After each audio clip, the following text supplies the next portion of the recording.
Hey, y'all all right? Because 2020, what was that? Oh my gosh. Whoa. But we made it, y'all. We made it. We are here together with our sound mind, our peace, our health, our faith, and thank you, Lord. Okay, I wanted to just sit down and make this recap video and just kind of, let you guys know what my 2020 was about and what it looked like and what it turned into. Because, yeah, I think this is a good time to reflect. Like, a lot of people try to get all that stuff done like before the 31st, but for me, every year, the whole month of January is usually just my reflective month going into the new year. So some of you might say this video is late because I didn't post it on New Year's Eve or whatever the case may be, but I feel like it's right on time.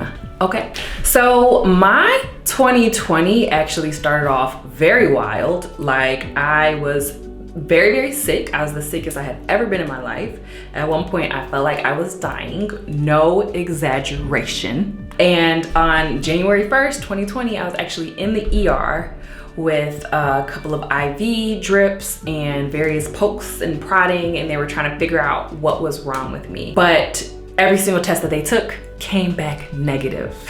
So they never were able to figure out what was wrong. Everyone seems to think that I probably had COVID because at the time, nobody really knew that that was a thing. It was not widely known. It was still some off foreign in another country virus that nobody really had it on their radar to look for. Who knows? I don't know.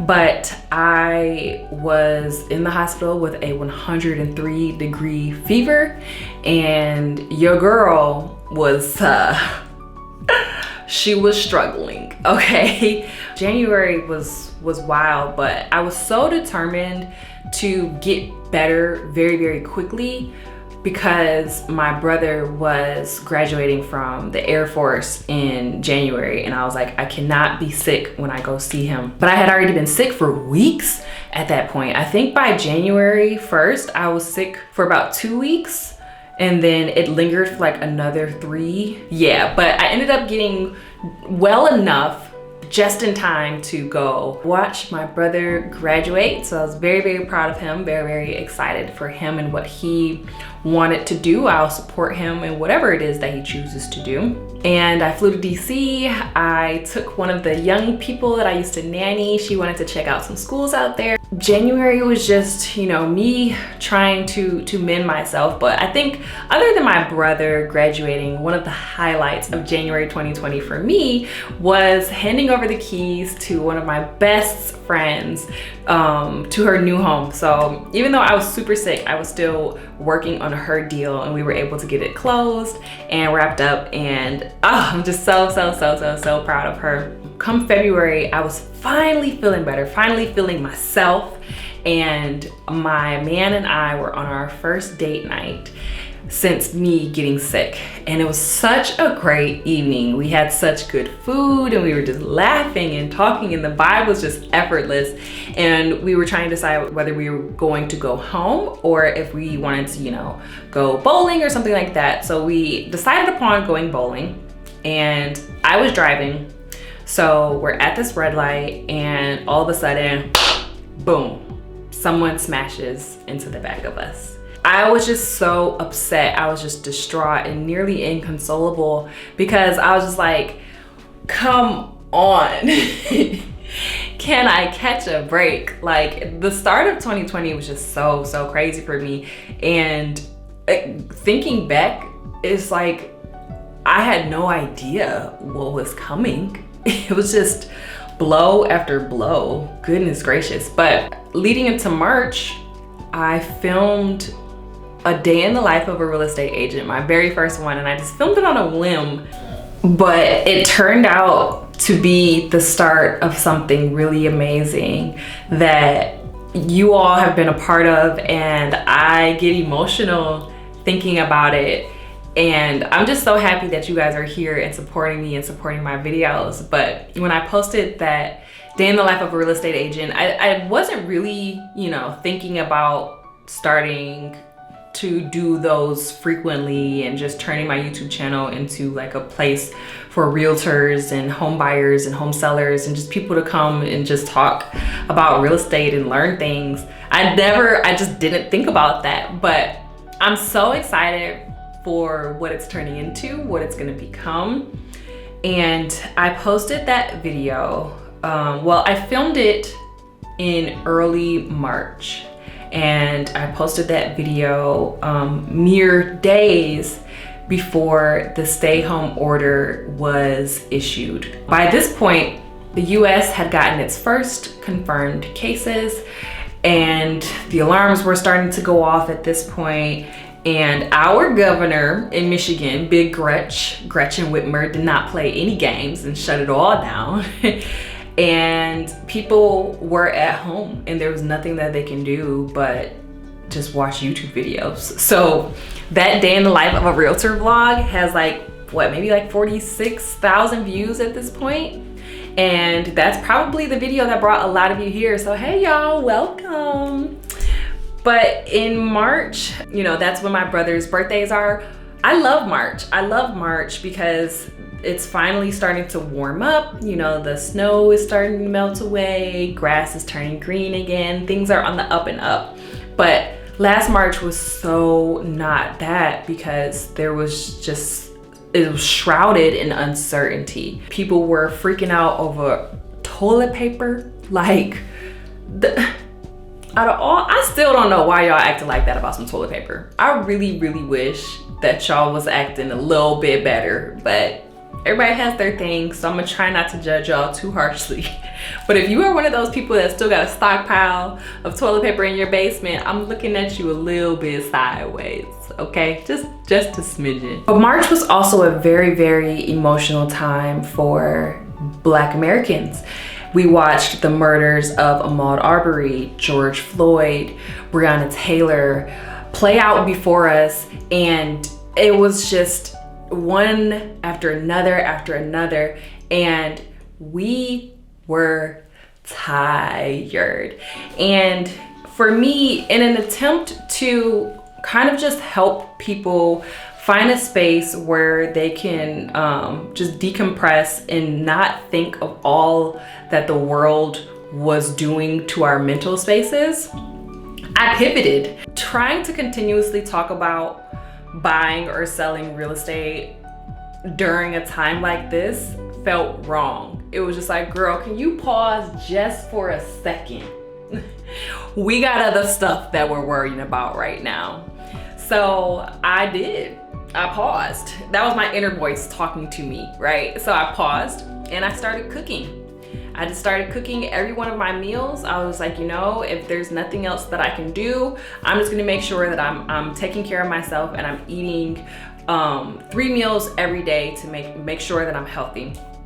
And I would like post the pictures of the food at the end on my Instagram story, and people started asking like, oh, well, what's the recipe for that, or how did you make that? So then I started just chronicling the cooking session from start to finish, and you know, people were enjoying it. Like, it was, you know, those Instagram stories where you open it up and it's just all these dots at the top of the screen. My Instagram stories were so long, and people would literally sit and watch the whole thing, and it was wild to me. I was like, y'all really are just sitting here watching me like I'm the cooking channel. But it turned into quarantine cooking, and people loved it. And I'm just grateful that I was able to create a space for people to come and laugh and get some ideas for dinner, because it was overwhelming cooking every single day for a lot of people because you couldn't go anywhere. Restaurants were closed, things were shut down. So that brought in a lot of followers. It brought in a lot of people who were just saying hey, and it was a collaborative online space to just get away from how exhausting the real world was in that moment. During this time behind the scenes, I was building my website. leannehenry.com, and I was building out my calendar integration so that people can schedule buyer and seller consultations. And then occasionally I would just drop those links in my Instagram story in between like my cooking videos, and people started scheduling them. So I was having those consultations every few days and just talking to people, you know, no strings attached. If you want to know about buying a house specific to your situation, then just schedule a consultation. We're in the house anyway, there's nothing to do. Let's talk. And a lot of those people were ready to get pre-approved and hit the ground running. So me wanting to provide value actually turned into a really great thing, because after the shutdown, because you know, real estate was also shut down. We couldn't do anything real estate related. And I actually posted a video of how I was coping with that. To be honest, I think I'm doing pretty well.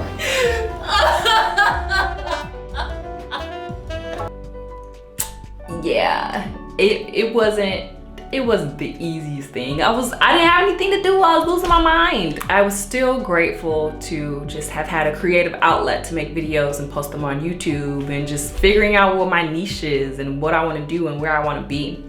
So in April, that's my birthday month. My birthday is April 20th. And I celebrated at home, obviously, so it was just me and my man, but he made it a very special day. So I was surrounded by flowers, the weather was acting like it had some sense, and I had great food, and I had a mimosa in hand all day long. So it was just a really great and fun day. But May, June, July, those months were kind of like a blur. So I got to see my friends. So we all got tested, and we all tested negative, so we were able to link up and have a really fun few days together. I planted flowers. I had friends over in the backyard so we could just social distance but still be around people and have company and not lose our sanity. July was also super, super special to me because I got monetized on YouTube. And I had been watching my stats for days leading up to it, and when it finally came, like, I literally was awestruck. I could not believe it, couldn't believe it, but it was just all of the encouragement that I needed to just keep going. So in the midst of all of the craziness that was happening this year, I was still you know, celebrating small wins and small victories, and looking back, they're actually not as small as I was considering them to be in the moment. But I'm just grateful that I was moving forward with every step, even though oftentimes it just felt like I didn't want to do anything. I just wanted to lay in the bed, and I felt down and melancholy, and just, I don't even know all the words to describe it. But I also had a therapist throughout all of this. So I started going to a therapist in February 2020. And I was so grateful to have had her throughout like the height of our stay-home order, and just to be able to talk to someone about the way that I was feeling, especially watching Black people get killed on TV, the protests, our incompetent president. It was so much. It was so much. So to have a therapist to talk to is something that I'm so grateful for. And I try to talk about it as often as I can to try to normalize therapy for just anybody, but especially people in the Black community, because it's a super stigmatized thing that people don't talk about and they don't want to share their problems. So I like to make sure that I tell people that just because you're in therapy does not mean that something is wrong with you. So then August rolls around, and I am, you know, still trying to figure out how to put out consistent content and show houses and get closings scheduled. But it was also my man's birthday, so I threw a surprise party for him in our backyard. It was casino themed. Surprise! Everyone was tested before they came. There was hand sanitizer and masks and temperature screenings and all kind of stuff. So that was great, and that was really fun. August is not just my man's birthday month, but it's my sister's birthday month. And she wanted to go up north in Michigan for her birthday. So we traveled to Traverse City, Michigan. And then in September, I was finally finally able to see my brother again. So the one that graduated from the Air Force in January, he's in Vegas. That was a really great time. I was happy I was able to get to see him and see his new apartment and just make sure that he's doing good and he's doing well. That was my first time flying since like the shutdown and everything being declared a pandemic and all of that. I was very, very nervous flying to Vegas for the first time, but all was well. Just wear a mask the whole time and it was good, right?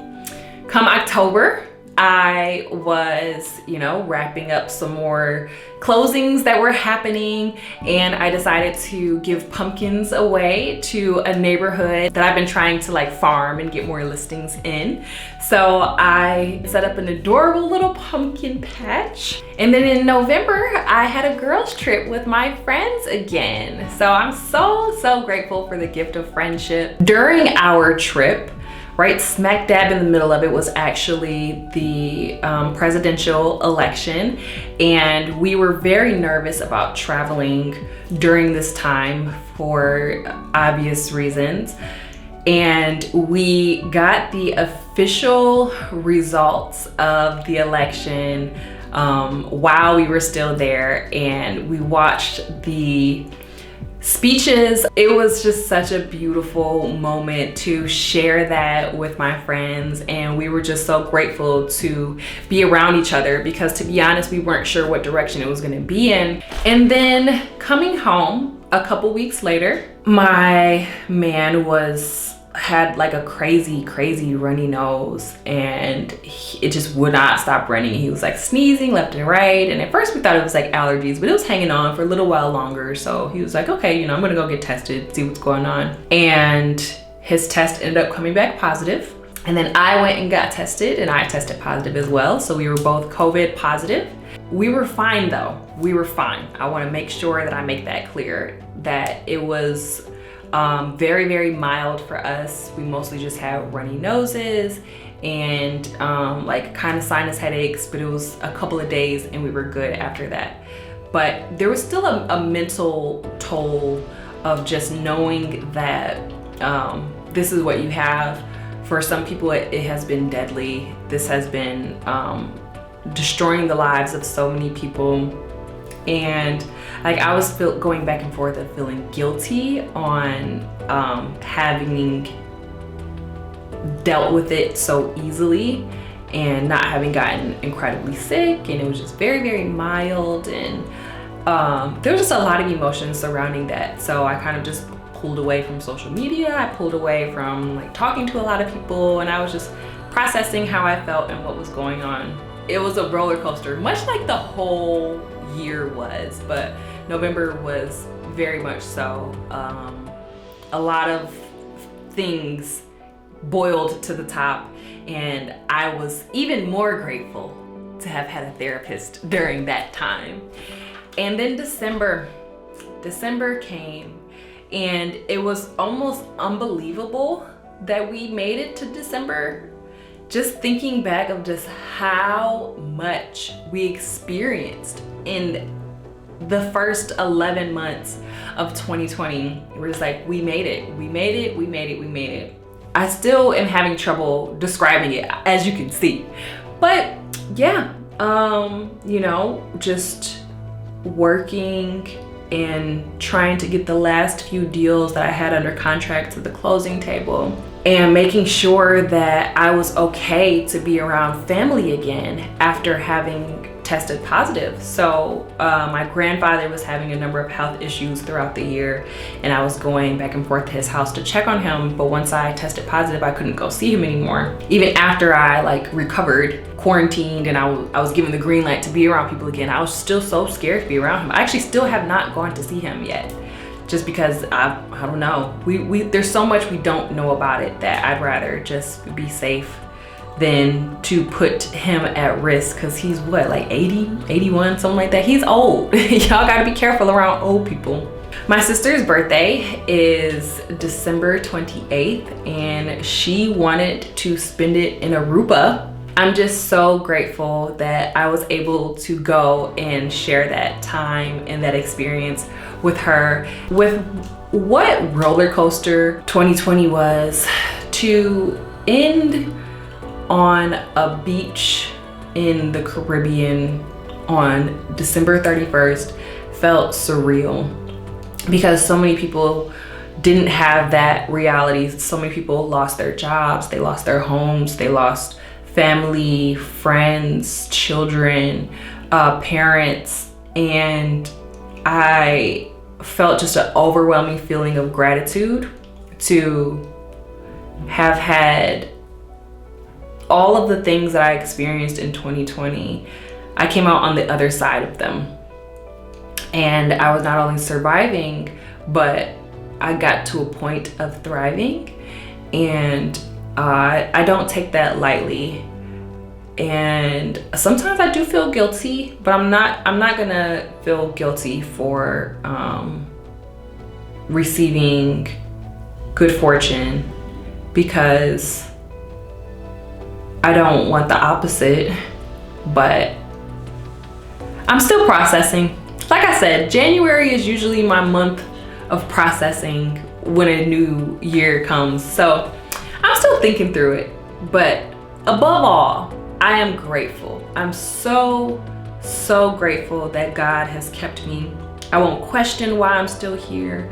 I'll just know that my mission is not complete and there's still a lot more things that I need to get done. So with that being said, thank you all so much for just being here and supporting me and watching my videos and sending me messages and telling me how much my channel has helped you, or my Instagram page has inspired you, or just me being myself has inspired you to dare to be yourself. All of that is just mind-blowing to me, and I'm so grateful to just be in this position to celebrate with you all that each day something has tried to kill us and it has failed.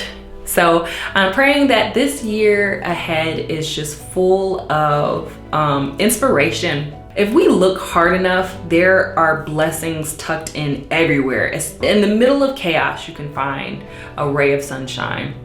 So I'm just hoping that even in the moments where you guys feel overwhelmed, or you're not really sure what's happening next or what's going on, or you're suffering from imposter syndrome or depression or whatever the case may be, I'm praying that you can find the strength to come out on the other side, that you believe in yourself and your talents and your abilities, and know that whatever it is, this too shall pass.